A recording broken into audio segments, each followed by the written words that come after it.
Whether you are working smart or you're working long hours, you need to work hard. You understand me? Working hard is not limited to one thing. The thing is, you have a deliverable, you have high standards to meet, and you need to put in your all to deliver on it. Whether you're using AI or not, doesn't matter. You always have to.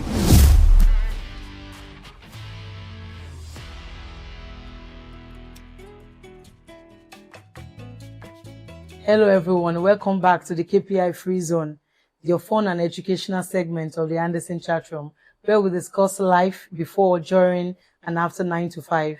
And I'm your host, Olukemi Gbenga Dada. Today we are unpacking something very interesting, and we have wonderful guests in the studio with me to discuss this beautiful topic. We want to look at what strong ethic mean to each generation. We're going to be looking at Generation X, Millennial, and Gen Z. And I'm really privileged, and every one of you out there listening to us today and watching us, you're privileged to have here this wonderful guest with me in the studio. I have my partner that is a Gen X, but also a millennial, in sassiness and classiness, and a Gen Z with his smartness. We all love and cherish him so much in Andersen. I am privileged to have Dr. Josh Bamfo with me in the studio. Thanks, Dr. Josh, you're welcome. Thanks, and I have our assistant manager, HR and administration, Stephanie Maduka. She has dealt with a lot of people, because of our role in the firm. So she will be sharing a lot of insight with us. And I also have our Gen Z buddy in the studio with me, Joshua Ojo, experienced analyst, business advisory services at Andersen. Welcome, Joshua. Okay, so we want to ask our guests in the studio. I'm going to be starting with Stephanie. What does strong work ethic mean to you as a millennial? So don't be general now, because I know you've worked with baby boomers, everybody. So what does strong work ethic mean to you? Okay, thank you for having me in the chat room today. So see, for me, strong work ethic would mean commitment and maybe accountability. It goes beyond showing up daily at work. It's about producing quality results, being reliable, and also maybe continuous learning, because you have to keep improving, right? So that's what I would say about. Thank you very much. You can know when our HR persons are speaking.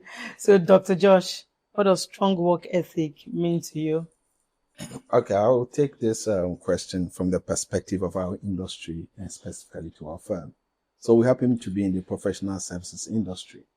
So when we talk about strong work ethics, you need to have at the back of your mind, why are you even here, right? Mm-hmm. So we are here to, leverage on our intellectual property, which is our knowledge, will provide value-adding services to our clients.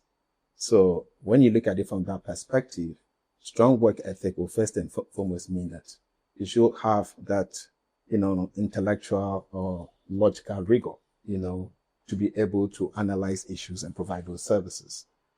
Strong work ethic will also mean constant improvement, because your intellectual property is what you're selling. So you have a responsibility to yourself and the firm to continue to improve your knowledge so that you can serve your clients well. In the professional service industry, we don't work in isolation. So strong work ethic will also mean being able to be a team player. We collaborate in order to deliver service. So if you are the smartest person in the room, but you cannot work with other people, that will not be a strong work ethic in our environment. Now, ultimately, what we do is add value to our clients. So clearly, strong work ethic will mean that we are client focused. Right? We put the needs of our clients above everything else. Of course. And because once again, we are a team, we also need to look at it from a people point of view. And a strong work ethic means that we strive to build trust amongst each other. So trust among team members, trust between leadership and those at the lower level, Gen X, Gen Z, trust between, at all levels. And most importantly, trust between us and our clients. Mm-hmm. And how do you build trust? First and foremost, I would say, credibility, knowing your stuff, so that when you give an advice, it's coming from a credible source. 2, reliability, when you agree to deliver something within some time frame, you make sure that you meet a timeline, and build good professional relationship, what I call intimacy. You cannot be able to deliver good services when you've not built some rapport, professional rapport with either your clients or your team members. So those are some of the things I call work ethic. They're obviously more professionalism, integrity, and all that. But those are critical. As long as you understand why you're doing what you're doing, you have a responsibility upon yourself to make sure that you show up within the team to deliver quality services. That's the stuff. Thank you very much, Dr. Josh. And I'll go to a Gen Z guy. Do you think all of this definition of strong work ethic is too much for your generation? I mean, or what is strong work ethic to a Gen I'm going Z? to allude to what they've said. Okay. They've actually said it all. It's definitely talking about strong work ethic goes beyond just showing up. Goes beyond that. I feel like strong work ethic to me is also discipline and also passion, right? Being passionate about what you want to do. I feel like my generation actually, a whole lot of us, I want to do this is what I want to do, and it takes a whole lot of like passion. They put it in their all into what they want to do. You see someone that tell you, I want to go into entrepreneurship, fine. I am studying this social course, but at the end of this, my program, I'm doing entrepreneurship, and you see them give their all to it. And so I feel like strong work, you guys have said it all. I'm just adding Exactly. Being passionate. Yeah. Passion is also very vital, because if you're not passionate about what you do, you won't put your all into it. So I'm going to start from you again, because I know that for the Gen X and millennials, many of us believe in some, I think, loyalty, commitment, and that hard work, putting in the hours, the hustle, that hustle life, we believe so much in it. So I want to ask you, do you think the work ethic has shifted from hard work to smart work, or they work interchangeably, or one for the other? What do you think? So I think that I wouldn't want to go to either smart work or hard work, and I wouldn't want to sit on the fence, right? Because they can be used interchangeably, right? You can work hard and still work smart. So take for example the ages of them Dr. Josh. There was nothing like artificial intelligence, right? That you just give it a prompt, and I mean it tends to bring up solutions to whatever problem it is you're giving it.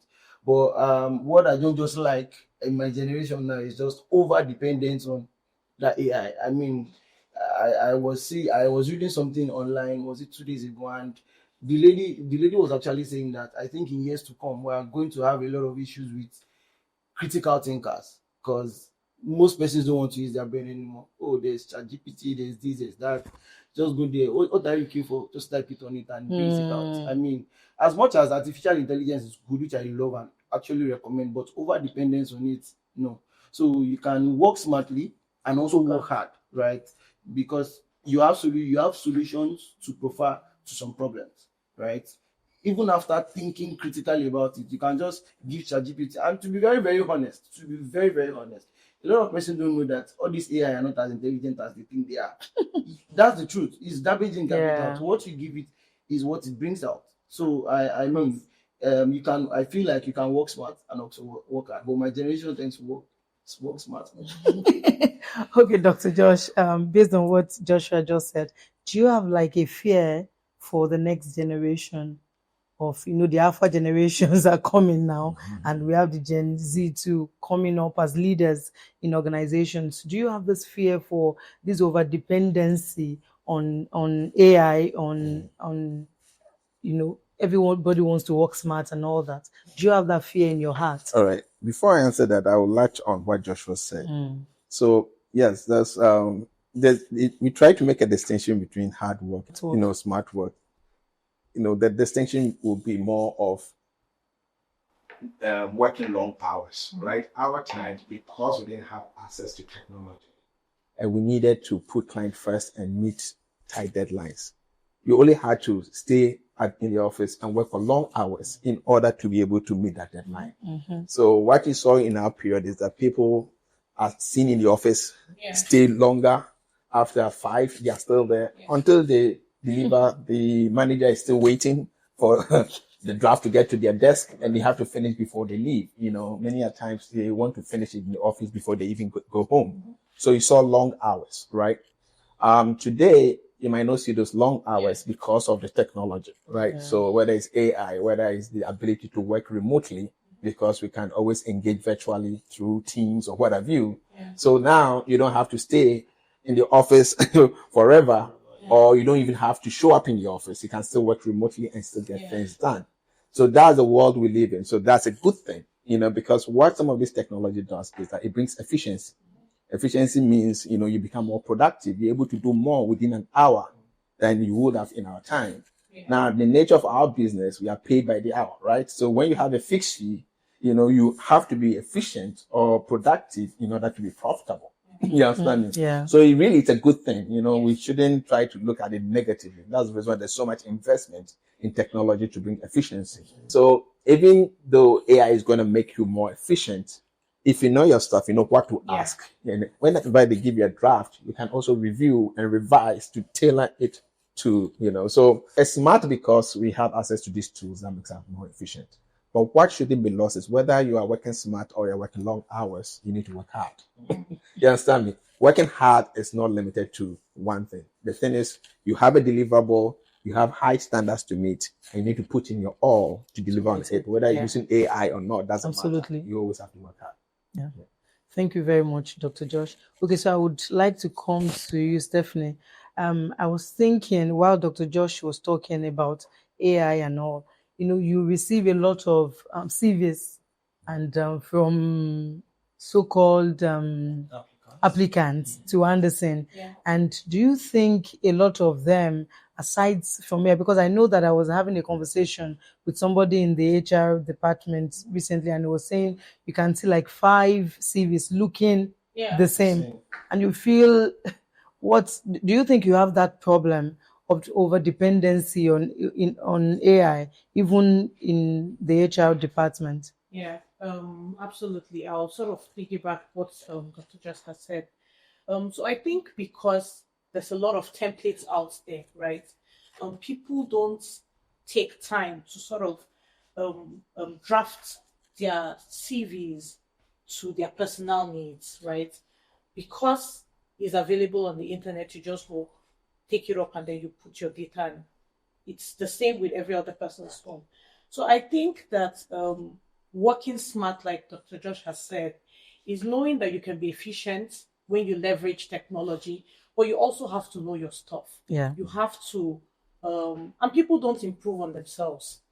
Because for example, for CVs, there are different styles of CVs, depending on the organizations you're applying for. So if you spend time to research and to see what aligns is acceptable, what is acceptable to the industry you're applying for, then you would draft it in that manner, not just copying and pasting whatever. Garbage in, garbage out. Yeah. So I think yes, smart work is good. Hard work, like Dr. Josh has said, working long hours does not mean you're working smart. Leveraging technology, I believe, is the way forward. And we need to get into the game. Right? Yes. Yeah, that's the word, get into the game. Okay, so Josh, coming back to you, Joshua. So for professional services firm, I know we do a lot of appraisals to help us, in the things that we do to ensure that we grow in our, in our career. Do you think you prefer receiving your feedback verbally, via email, or with what sort of way do you think you would prefer to receive feedback? And do you think your generation influenced that particular style of receiving feedback? Okay, so personally, I think I prefer when we speak, when we see like this, we speak, right? Instead of just words. Because when we speak, I tend to get the tone at which you're speaking from, right? I can tell you, someone can tell me, Joshua, you are not serious. And Joshua, you are not serious. The same word, but different tone, which have different meaning, right? So you can type that to me, and I might take it maybe how do I put this? Maybe the wrong way, which is supposed to mean. So I personally, I prefer verbal feedback. If I do something and maybe it doesn't sit right with you, feel like you can just give me a call and let's just trash it out instead of having a back and forth over maybe Teams text or maybe. Okay, but do you think this is general to Gen Z, or do you think it's just you personally? So Because I feel that a lot of Gen Z likes chatting, texting, and all that. I think emails. it's dependent on whoever it is. Personally, I prefer that. But do you think your generation prefers that I too? think some of them just prefer you just sending them the message, and sometimes they just look at it like, okay, that's it. Okay, Dr. Josh, what do you think? I think, irrespective of the generation, there's always an effective way of sending a message that could potentially be contentious. Feedback, especially when it's in the area of development, can tend to be contentious. Yeah. Because people naturally don't want to hear something that is negative. All right. Sure. When you feel you worked so hard and someone is telling you, oh, you didn't do it well, and there's an area of improvement. So you cannot actually send an email because it will be misinterpreted. Because once I read it, I'm going to be defensive about it. Yes. What does it mean? What does it mean? Because you've not put it in proper context. You've not even allowed for a dialogue. You've not even allowed for the person to try to explain why he or she did what she did so that it can add value. So feedback is not just to identify an area of improvement. Your goal is that I have identified and I'm going to assist that person improve upon it, right? Because it's developmental. Yeah. And if it's developmental, then you have to engage, right? Of course. So for me, it's important that first and foremost, continuous feedback, real-time feedback is good. Better than we wait till media review or end of year review when you've actually lost the context, where the thing. But secondly, if you're too upset, don't go ahead and do the rush feedback. Sometimes, a draft or report comes to your desk and you plan to spend 30 minutes and go somewhere. Then you sit down, you spend 3-4 hours because you're making a lot of changes. So you're getting upset as you're making those changes. I don't think that's the right time to call the person and say, hey, Stephanie, what kind of nonsense is this? Because that moment you're upset. So yes, it has to be real time, but take some time, think through, understand where the person was coming from and why you have a different view about it, and make your feedback constructive. You understand me? Engage. Okay, I understand where you're coming from, but this is what we wanted to achieve. So I believe you have done it this way. Oh, okay, that makes sense. So that the person leaves not feeling down or demotivated, but the person leaves knowing that, oh, I've learned something from this experience and I'm going to get better out of it. So it has to be in person. I don't think it has to be. Okay, so from what you've said, I would like to bring this up. Do you think I know that you've spent years, as a leader in firms, even in Andersen, which of the generations do you think take feedback better? Gen Z, millennials, or even your generation, do you think is a generation that takes feedback better? I wouldn't make an argument for one generation or not, because I always have the view, look, we'll be kidding ourselves if we think, taking feedback is an easy thing, right? If you start with that premise, then you'll never deliver it well. Nobody wants negative feedback. Nobody. No matter how we term it, developmental, whatever, I don't want negative feedback. But if you put it in a manner where the person says, I'm going to learn from this, then it becomes constructive, right? So yes, our era, it was highly hierarchical. Boomer's time, look, your boss is telling you whether you agree or disagree, you take it. Yes, sir. Yes, sir. You understand me? So the fact that you are being compliant and not speaking what is in you doesn't mean you're happy with the feedback. But you just have to be respectful about that feedback. So you take it and go and try to work with it. This generation tends to speak their minds more. And that's the way we all want to train our kids. I mean, I like the fact that if I'm sitting down with my Gen Z kids and we're having a conversation and I look back the kind of relationship I had with my dad, I'm like, it's like a movie, right? I mean, my dad tells me what I have to do and I do it. My kids, they'll share their thoughts. That's what I think. Why do I have to do this? They have a curious mind, and that's good. You understand me? So we shouldn't resist that. So if you're going to give a Gen Z, especially a smart Gen Z in a top professional service firm, feedback, expect that the person will try to explain himself or herself, right? And so you have to acknowledge where they are coming from and see how best you can explain the area of improvement. So that the person, oh, okay, I get it. And they become much better because there was an engagement, there was a dialogue, and they understood where you're coming from. So it becomes a real value add. compared to where I'm saying yes, but I'm not happy with the feedback. Yeah. I really would not have learned from it, but I never showed it openly. You understand me? Yeah. So I think things have changed, and we have to adapt in terms of how we give feedback so that it's constructive, people accept it, and then they can learn from it. That was actually very insightful. Thank you very much. Stephanie, I would like to come to you now. We have people believe that older generations, the baby boomers, the Gen X, they're very rigid. They believe millennials are very entitled. And they also believe that Gen Zs, have their own issues, a lot of issues. What are the issues you think people think about millennials that are true and the ones that you think are not true? Okay. For millennials, funny, I would say that millennials are oftentimes referred to as entitled, like you said, and also job hoppers. I've seen that quite a lot. I would say that millennials are not entitled and they're not job hoppers. Millennials just value purpose. So when you demand for something, it feels like you're entitled, but really, you have values, So I'd say that it's a bit exaggerated that we feel millennials are entitled. Like I said earlier, millennials value purpose, flexibility, work-life balance also, and mental health. I thought it's Gen Z that likes mental health. Do you think it's Gen Z that likes mental health? Because I feel Gen Zs talk a lot about mental health. Yeah. I'm not in the right frame of mind to do this and all that. So I don't even think millennials have. I do. Okay. I think it started from them. Okay. Yeah. I do. Maybe we are the older millennials. I feel yes, some stereotypes are a bit exaggerated for different generations, but it all boils down to what do you value as a person. Yes. Thank you. And they also believe that Gen Zs, are very easy to quit. Like, I'm tired. I don't want to leave. Do you think I don't have strength, please, to deal with this? Mm-hmm. Do you think that is true? Well, like I would say, and I would like to be like Dr. Josh. He said that don't let us box us. It's more like don't let us box ourselves to say that all of them, this is how they are. I mean, there are different kind of persons and different ways they react to different things, right? There are some kind of persons that they tend to be like, oh, no matter whatever it is I face, I came to this particular place for a reason. If I've not achieved this reason, if you like, point gun to my head, I will stay. No matter whatever it is.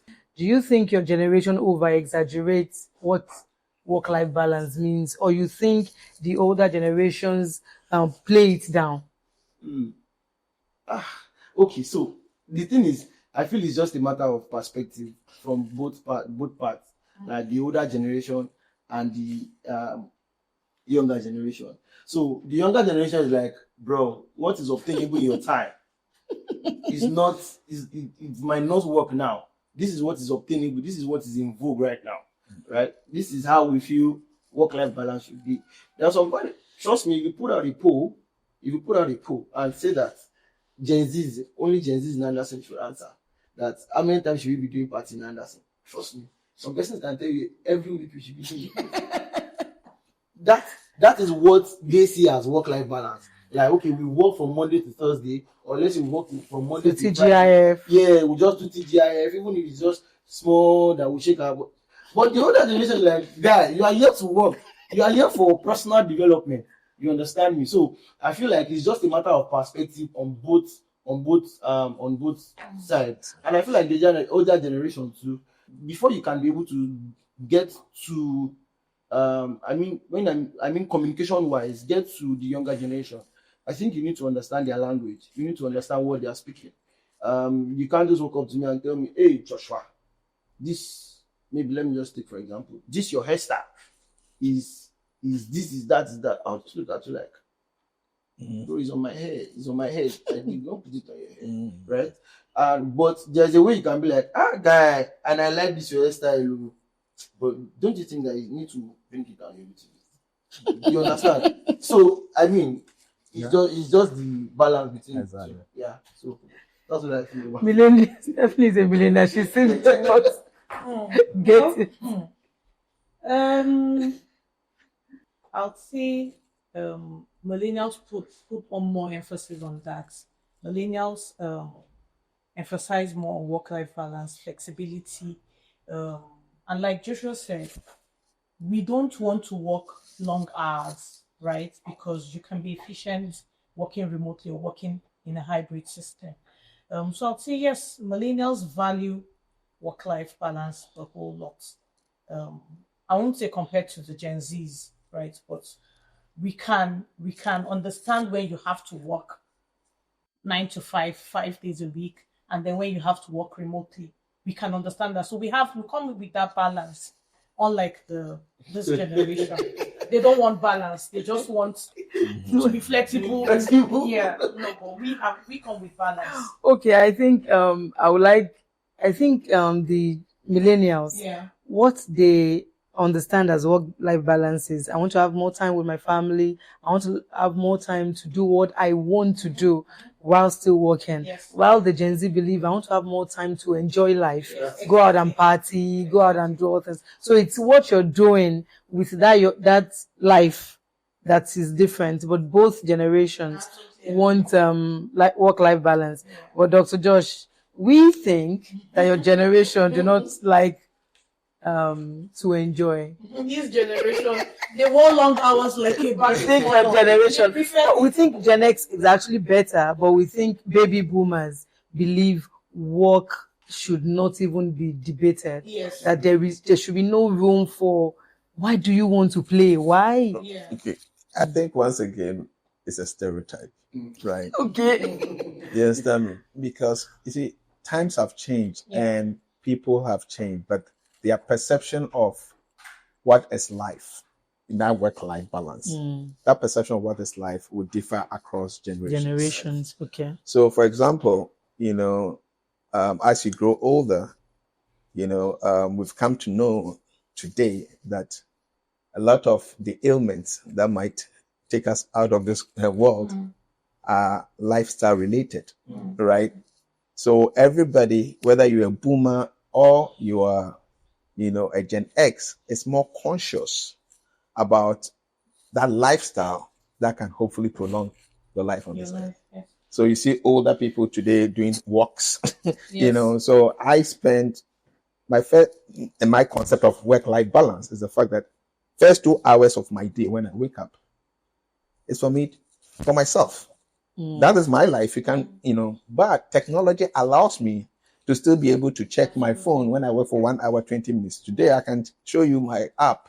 I've already done my 10,200 pieces. Wow. I do that Monday through Friday. Wow. By my Gen X. Because of my age, I'm more conscious about that than the Gen Z. But their definition of life might be different, right? So there's a recognition of work-life balance. Now, it's true that we are more tilted towards the work being done because you're at the top level. So yes, I spend time with my family. You guys know that I go to US, to be with my family. But I never take a vacation during that period. Every call, I have to be on it. Yeah. If it's a management meeting, it's 5 a.m. my time over there, I wake up. If it's 4 a.m., I'll wake up. But Gen Z will say, hey, if I'm here and it's vacation period 2 weeks, nobody should call me, right? Even a millennial will insist on it. But us, no, what goes on? So that, I quite remember I went to Montego Bay, me and my friends, and I had to be on my phone when I'm chilling. Because that's the way we're trained. The first time I came to Ghana when I used to work with EY Atlanta, there was a client, and my boss that time we didn't have all this technology. My boss couldn't get me, and he was frantic, And when he finally got me, Josh, you are the only person who can answer this question, And I felt a sense of responsibility that I should have been, So everywhere my phone is, and as long as I can get access to emails, I rather respond or refer to somebody else. Hey, Omobolanle, please respond to this client. So we are working 24/7 based on technology. But for Gen Z, this phone is off. When I'm off, right? Yeah. So it's the way we see life. The truth of the matter is, whether we like it or not, work-life balance have come to stay, irrespective of your generation. Yeah. What we have to do at the top is that we need to be respectful of people's definition of their life, whether it's partying, whether it's with family or whatever.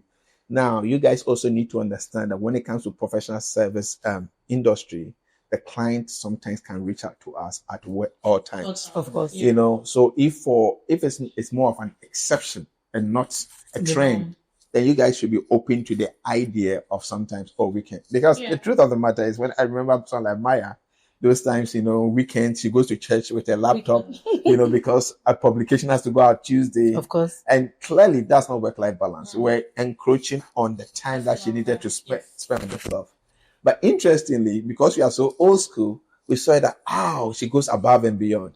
So she got higher ratings based on something that was unfair to her. You understand me? Instead of rather saying, that was wrong, we saw that, she goes above and beyond. And we rather rewarded her for doing something that actually she shouldn't be doing. You know? So we are trying to perpetuate something that's not right, you know. So for me, we need to look back and say, hey, we need to respect work-life balance.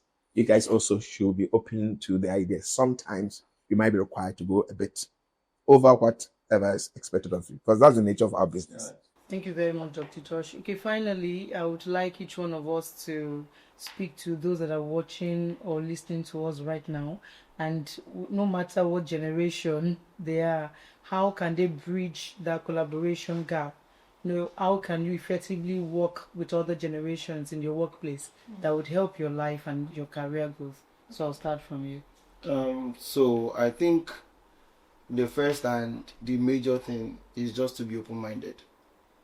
Just be open-minded. I mean, you can meet someone today that you feel, this person is toxic, is this, is that. Trust me, that might not be the worst of the persons you will meet in your life. That's the truth. That might not, because I feel like as we grow in career, as you grow in your professional career, you tend to meet different kind of persons. So if you are not open-minded about, this is who this person's personality is, I need to learn how to manage this person.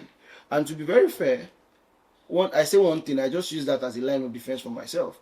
I said something that whenever anybody does something that hurts me, I just be like, it's fine. We're all just managing ourselves in this world. That's the truth. That, to be very, very fair, we're all managing. So if you can incorporate that into your professional career, I feel like, when you meet this person, this Mr. A is toxic, Mrs. B is not toxic. Because Mr. A is toxic does not mean that you now transfer that toxicity towards Mrs. B. No. So I feel like you just need to be open-minded and learn how to manage persons effectively. And after, if you know that, I mean, you won't have an issue. Stephanie. Having an open mind or openness sort of bridges the gap, because you understand that you have a common goal and you're all working towards the success of the firm in the long run. Thank you, Stephanie. Dr. Josh? I think Joshua and Stephanie have actually touched on the key issues. Openness, mutual respect, all these are very important.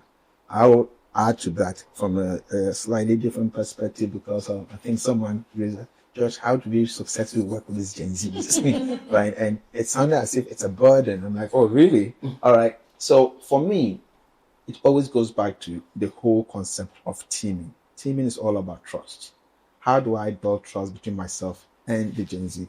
One of the things that we, the older generations, can do when Gen Zs come in is, really letting them see that we are there to support them, right? So how do you support them? Whether it's training, whether it's coaching, whether it's mentoring.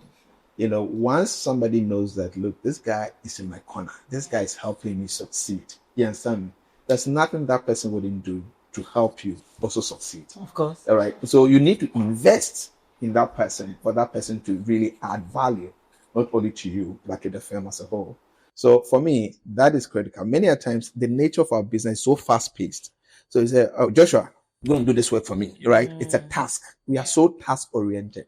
Now, the problem with task is that I go and I just work on a task. I don't appreciate what that task is doing in terms of the big picture of what we are trying to achieve.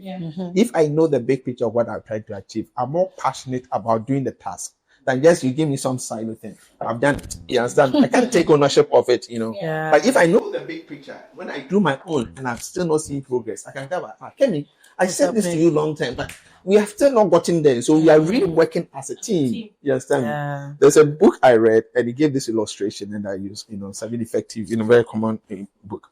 It said there were two scenarios of a guy, you know, carrying cement or blocks, you know, where, you know, they were doing a project. So somebody asked the first guy, what are you doing? So can't you see? I'm just carrying blocks, carrying from here to there. So that was the guy's response. Then he's asked another person, what are you doing? He said, oh, I'm carrying blocks to help build this cathedral. When we finish, this cathedral will be beautiful. Wow. All right?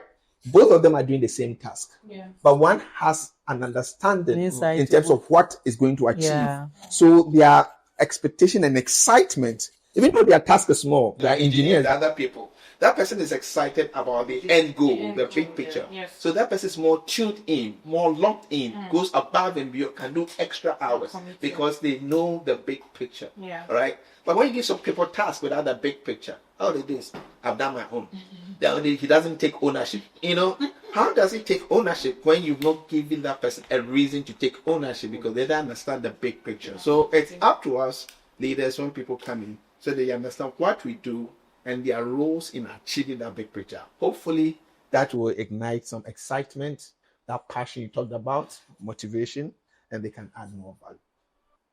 Wow, what a powerful discussion. Today, we've seen that while every generation has their own weakness, their strength, and peculiarities, we can see that the end goal, what we all are looking at, is meaningful work and success in every area of our life. So we want to thank our panelists. Dr. Josh, thank you for being here with us. Stephanie, thank you. And Joshua, thank you very much. And to you, our viewer and listeners, thank you for staying to the end with us. And here is your own key takeaway. Work ethic is not about a single definition.